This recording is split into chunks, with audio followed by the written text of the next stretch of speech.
Good afternoon. Hello, everyone. Welcome to the Middle East Forum's webinar podcast series, Israel Insider with Ashley Perry. I'm Cliff Smith, the Middle East Forum's Washington Project Director, and I'll be moderating the discussion today. As always, we are pleased to have Mr. Ashley Perry, who is a Middle East Forum's advisor in our Israel office. You can join us here each Wednesday at 3 to hear updates from Mr. Perry and what the events are going on in Israel. As usual, he will be giving us about 15 minutes of briefing on the current affairs in Israel, and then we'll open it up for questions. If you want to ask any questions, please use the Q&A box located at the bottom of your screen to type questions. And now, without further ado, Mr. Perry, how are things going in Israel today? Good. I'm going to talk a little bit about Iran today. I'll start with that, and then I'll make my way back to what's going on in Israel. So good evening from Israel.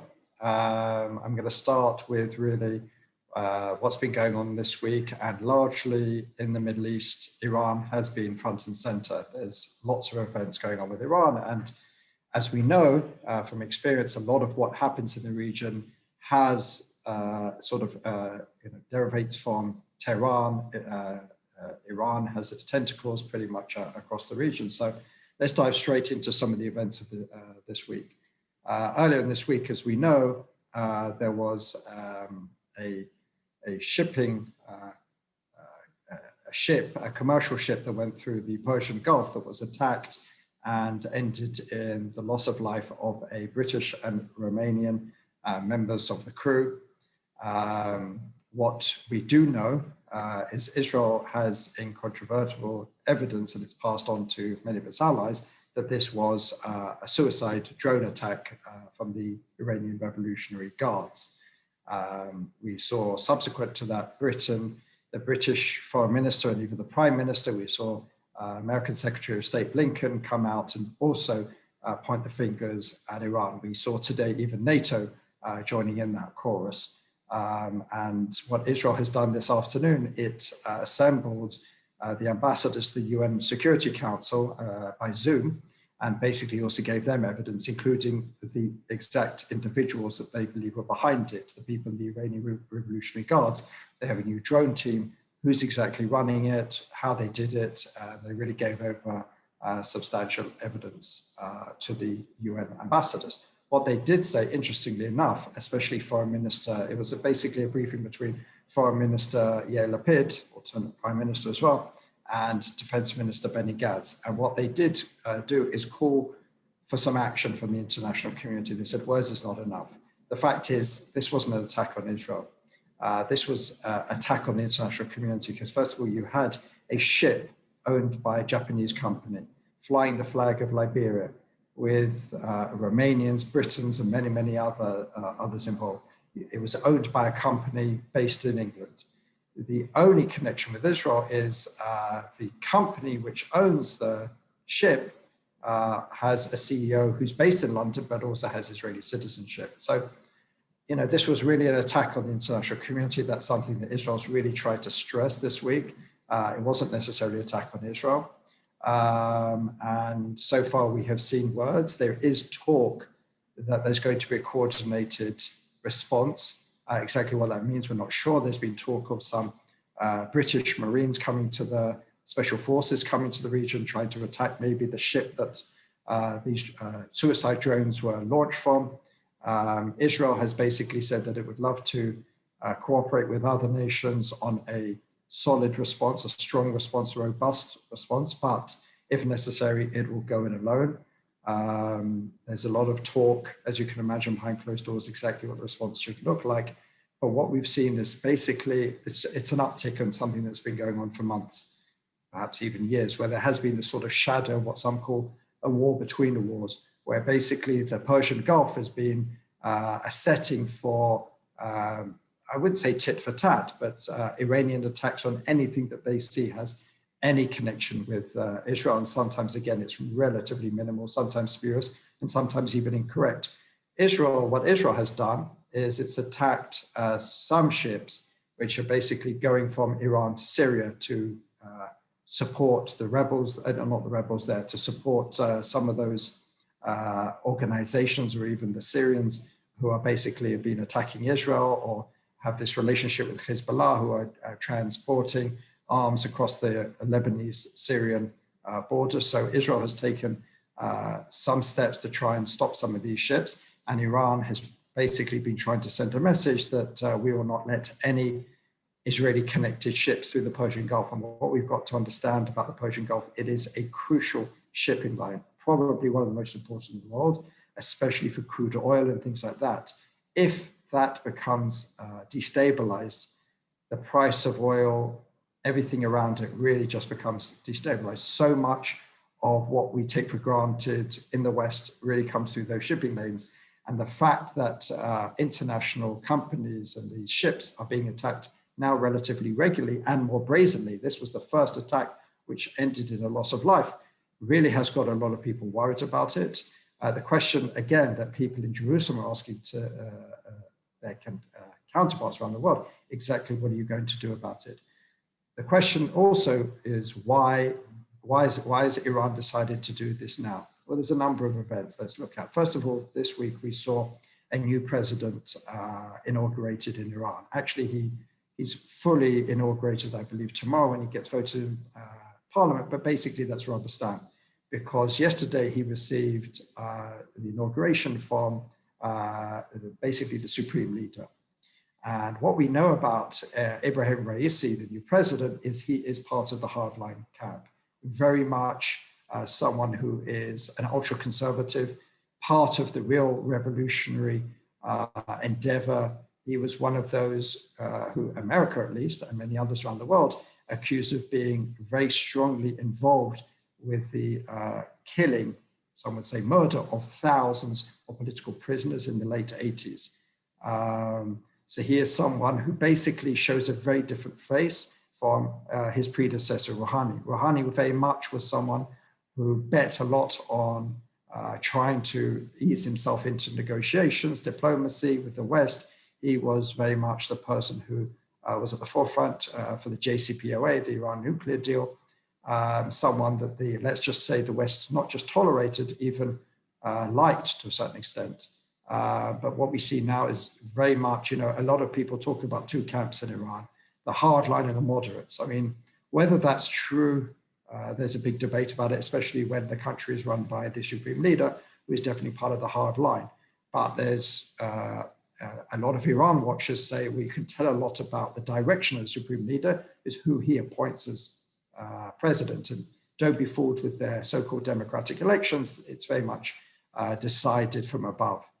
And the fact that Rouhani was there and it led to the JCPOA and handshakes and smiles with the West showed where the supreme leader wanted it to go. But now very much he seems to want to go in a different direction. In the inauguration speech, the supreme leader talked about how the West lies to us, we cannot rely on them, their words are meaningless.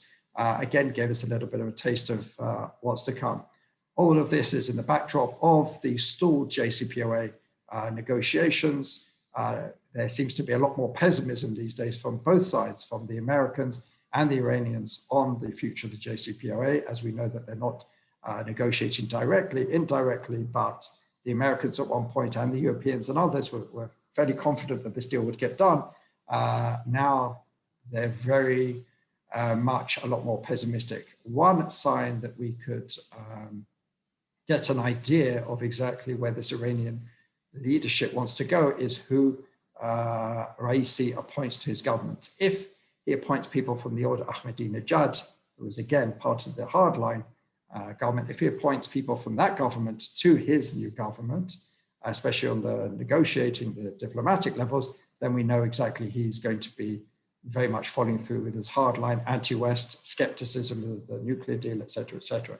If he keeps some of those involved with the negotiations from the Rouhani team, then perhaps the West will look at that and think maybe there's some hope in still getting a deal. The other thing, again, connected to Iran that happened today was on the 1-year anniversary of that massive explosion in the port of Beirut, if anyone remembers, which killed hundreds of people and left, I believe, hundreds of thousands of people homeless. First of all, there had been many, many protests in the last few weeks all over Lebanon, because the country is crumbling before our very eyes. Economically, it's really just in a bad place. They have no gas, they have no petrol, they have basically the company is running on empty, and the people have had enough. And we saw many demonstrations, and it led up to today on the one year anniversary. It was a real show of force for those who want change in Lebanon.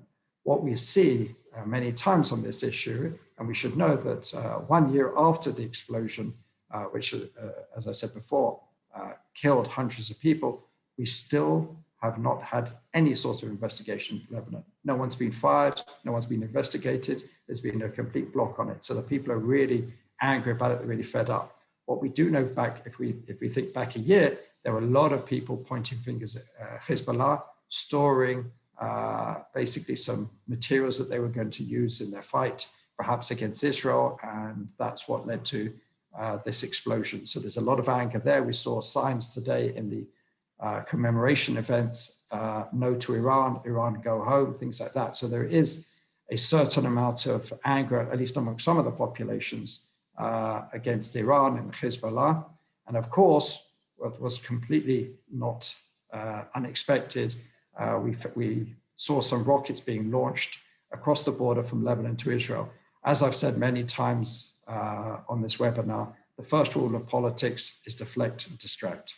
And the fact that it did it on a day where there's real boiling anger on the streets of Lebanon against the regime, against Hezbollah's role, against Iran, the fact that rockets were fired, and 3 rockets were fired, 2 landed in Israel in open spaces. No one was killed, thank God, and no one was seriously injured, just some people were treated for shock. And Israel responded with 3 barrages of their own on southern Lebanon and tried to send its message across to UNIFIL, which is the United Nations peacekeeping mission in southern Lebanon. That's the way the 2 sides usually talk to each other. But what we understand is it's probably like during Operation Guardian the Walls, it was probably Palestinian groups who fired these rockets. But what we do know, and what Israel says again and again, is Hezbollah is in complete control of southern Lebanon.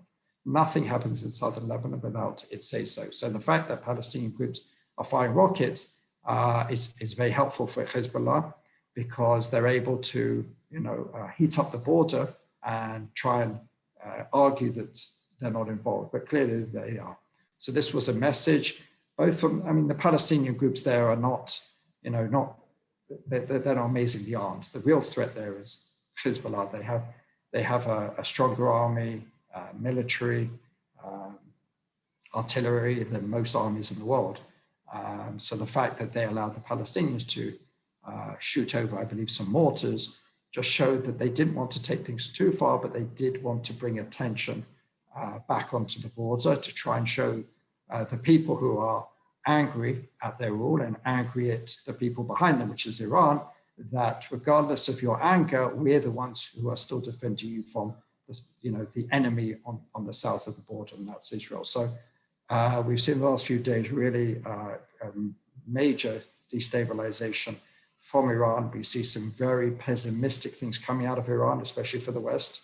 But the question that Israelis are asking tonight is exactly what is going to be the response, because if Iran can get away with destabilizing this particular body of water, which is so important for international shipping, so important for the flow of fuel and international economy, then Iran will take it up at another level. And the Saudis are extremely worried as well. Just before we go to questions, just in Israeli politics, it's been a good week for the coalition. The coalition managed to pass in a sort of, I believe it was 20 hours, something like that, really marathon talks. They managed to pass the first budget that went through the government committee in 3 years. That doesn't mean it's passed, still has to go through 3 readings of the Knesset, but it was a major achievement.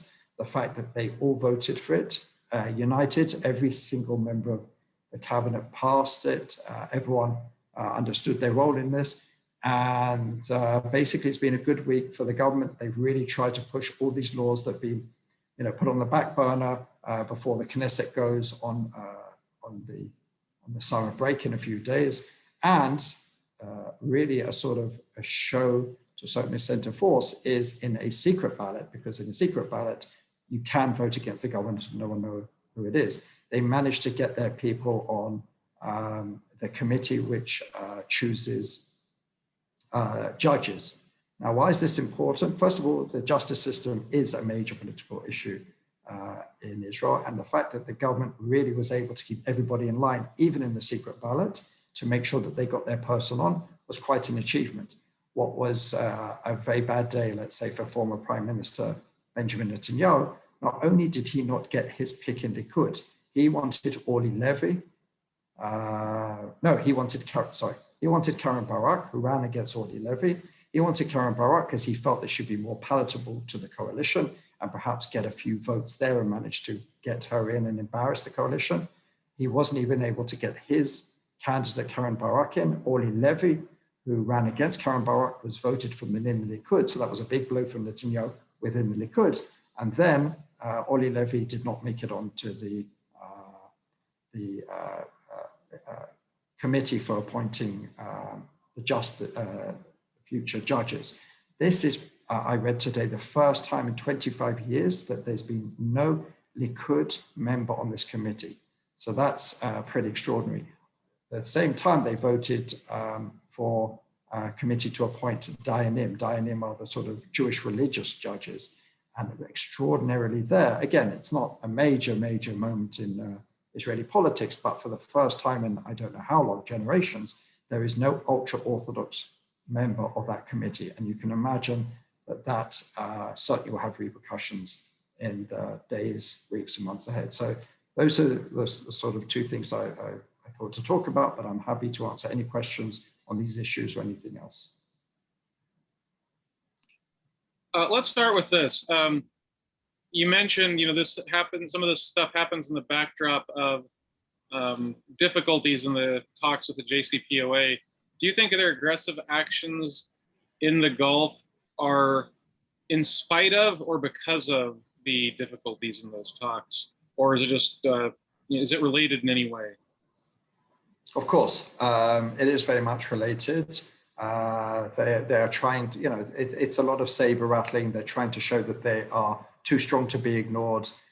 They're trying to show what a threat they are.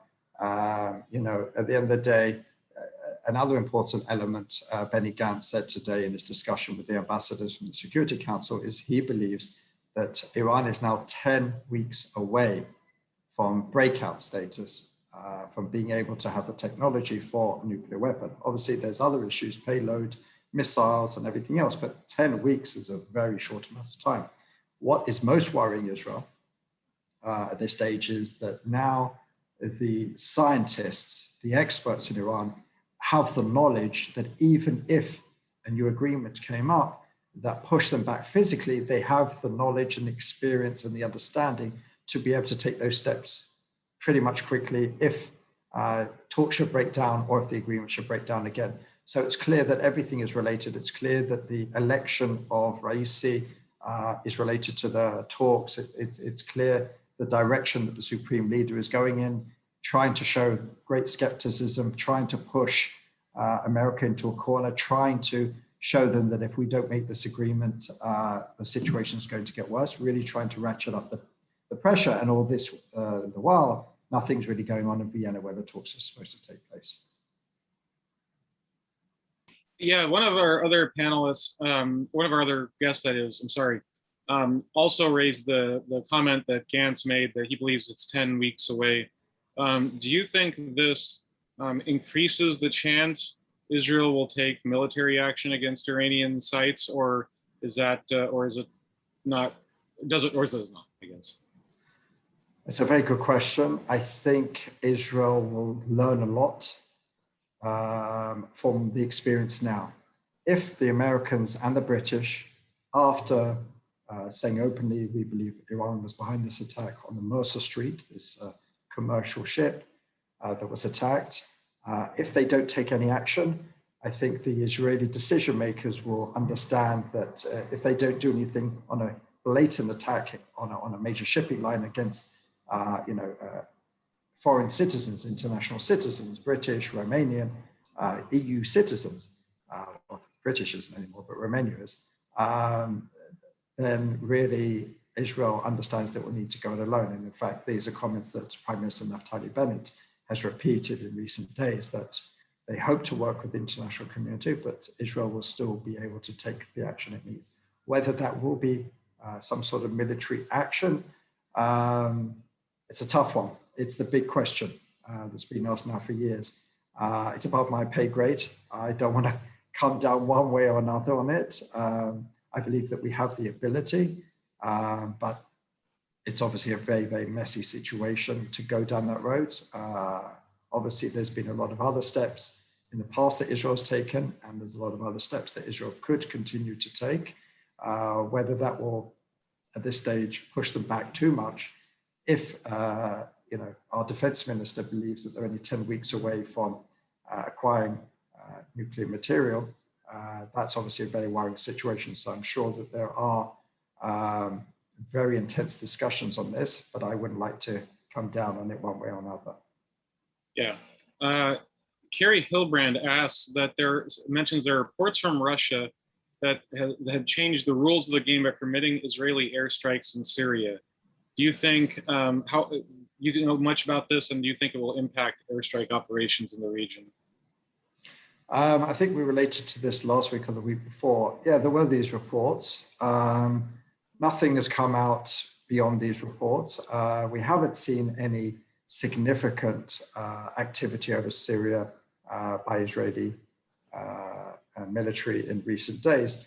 But as what I can tell from some of the people I've spoken to, they know how to deal with the Russians. They know how to work well with the Russians. They've been working well with the Russians ever since there was a mistake. I think it was a few years ago. But Israel will still, if it believes that there is a real danger emanating from Syria, I believe that they'll still take the necessary steps as they have in the past. Don't forget, under Ehud Olmert, all those years ago, Israel took out Syria's nuclear weapons plant.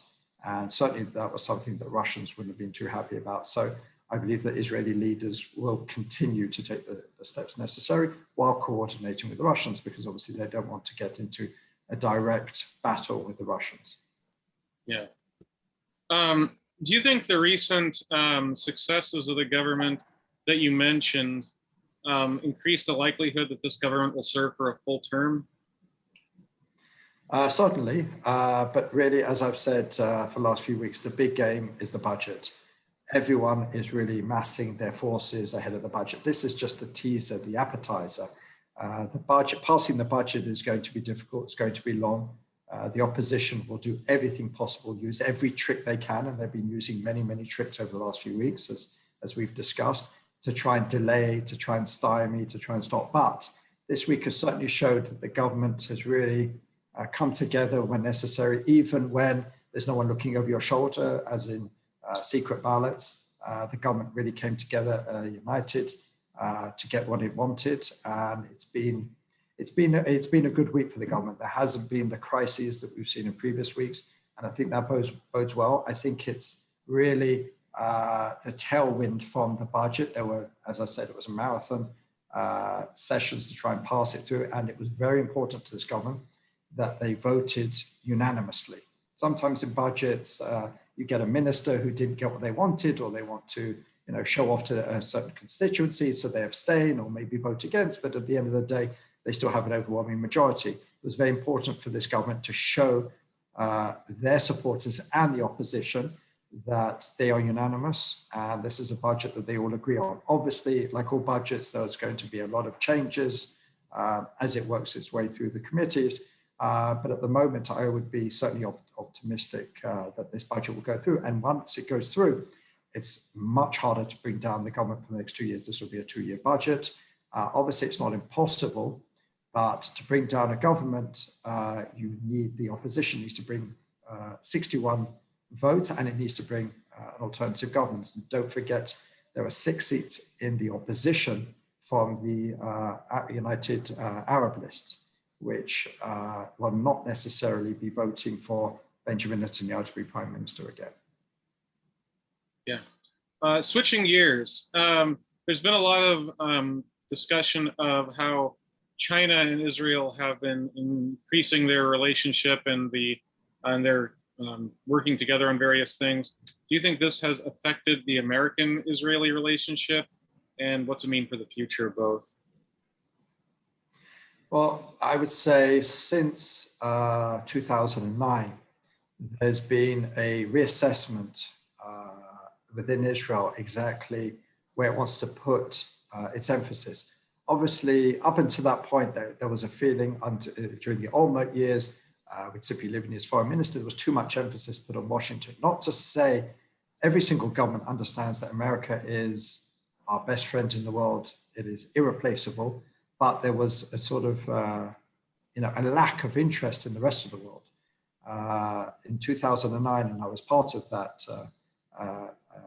foreign ministry, where it was decided we would be reaching out to other places in the world that we just simply haven't for decades: Latin America, Sub-Saharan Africa, Asia, elsewhere, and really to try and have a holistic global policy. Again, nothing will replace America, and it's shown that there's been whenever it's come down to America or China, Israel will obviously come down on the side of America, and it was shown that the Chinese bid for there was something in one of the ports, I believe in Haifa, there was a bid, and there was a Chinese company which won the bid, and the Americans stepped in and said, you're not selling to the Chinese, and the Israeli government dropped it.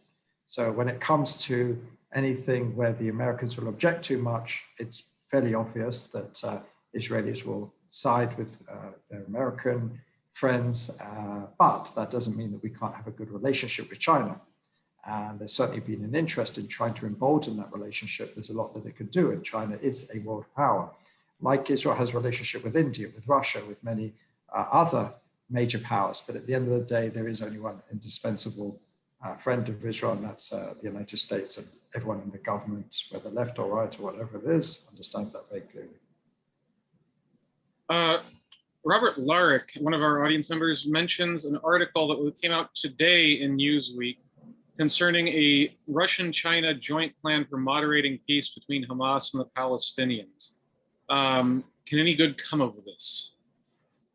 I don't know if any good can come of it, because according to all players locally, it's not going to happen.